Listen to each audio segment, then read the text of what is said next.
How's it going, guys? Cody, guys, back again, dropping out another video. Right, guys, yesterday, Saturday, there was a riot, ongoing situation yesterday at Bedford Prison. Now being resolved, but the newspaper's got hold of it, guys, so I'm bringing it to you.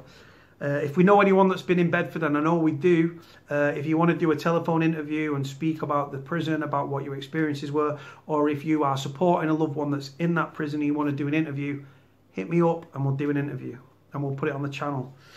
So this is the headline: Jailhouse rocked. Riot squad sent to HMP Bedford as inmates kick off at the filthy jail, which is overrun with rats. The jail has been plagued with problems, I can't say my words, recently, with it being reported last month a prisoner had caught and eaten rats in his cell. The Tornado Team riot squad had been sent to HMP Bedford as inmates kicked off in the jail, which had been overrun with rats. Cops had been seen parked outside the prison and were ready to step in if the ongoing incident escalated. Then you can see pictures at the start, guys, of the video, of the pictures. The prison has been plagued with problems recently, with it being reported last month a prisoner had caught and eaten rats in his cell. A report described it as filthy and decrepit, with the Chief Inspector of Prisons, Peter Clark, warning of dangerous shortcomings. Today, a prison service spokesman said, staff at HMP Bedford are working to resolve an ongoing incident.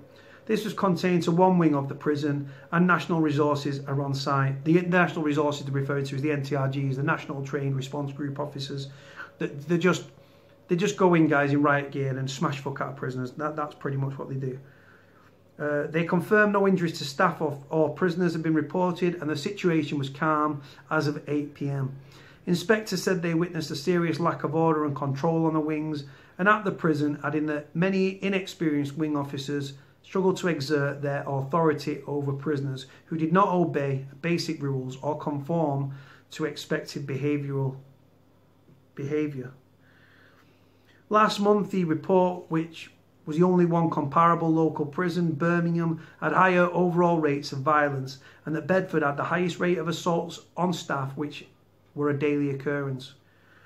Violent prisoners faced a few effective sanctions. The report said, adding that the use of force by staff, including baton use, had risen significantly and was exceptionally high. Many prisoners felt unsafe, including 49% on their first night. Pest control work had failed to eradicate significant rat infestation, the report found. One notice on a door said, please ensure that doors remain shut to prevent rats entering the wing. Must be talking about prison officers, eh?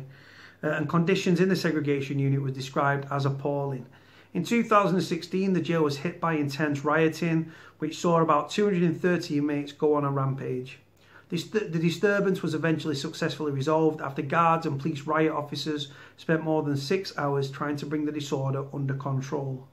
Scores of prisoners flooded the jail's gangway in chaotic scenes after the disturbance broke out and spilled out over more than one wing inside the prison. Footage posted online revealed chaotic scenes with scores of prisoners shouting and screaming in walkways and gangways. The Prison Officers Association said about 230 inmates got out of their cells and seized keys, broke into the medicine stores and started small fires. And that's the story, guys. That is the story. Right, sorry that I couldn't get my words out there. I've been struggling to say problems. I don't know what's going on with me. So, guys, the thing is, yeah, with this, right, people on the right side of the tracks are going to look at this and see, oh, look, they're violent, they should never be released. But these people are stupid, right? What you've got to look at is the reason why.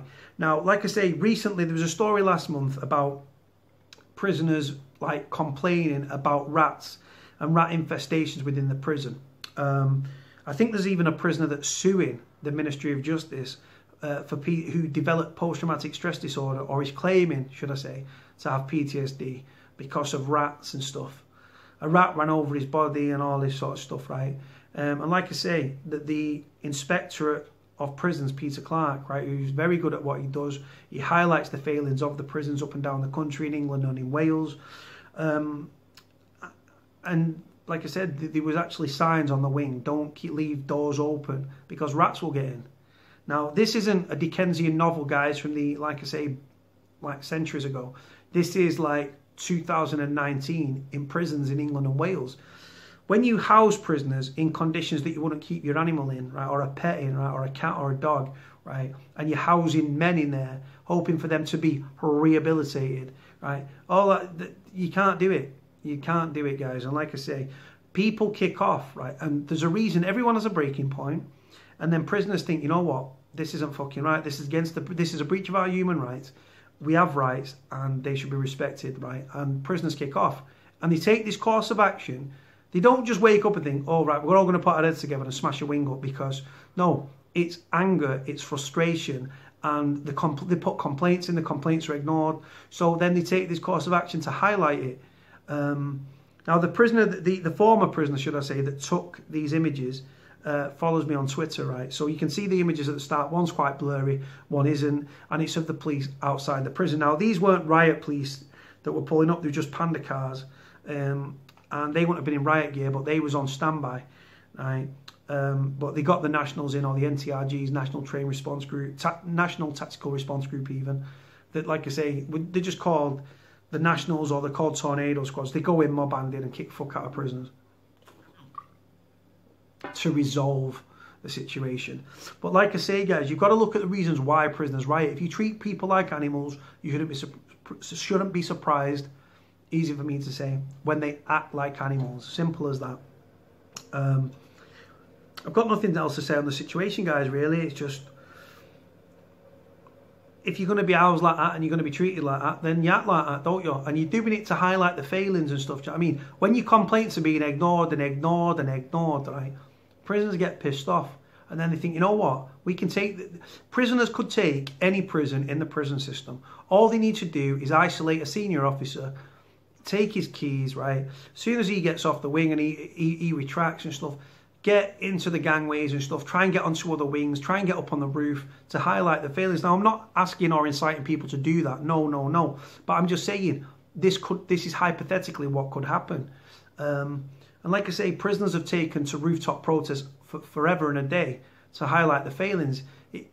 Prisoners at Strangeways did it as well, amongst obviously burning the wings out and fucking the wings up and stuff and everything else, right?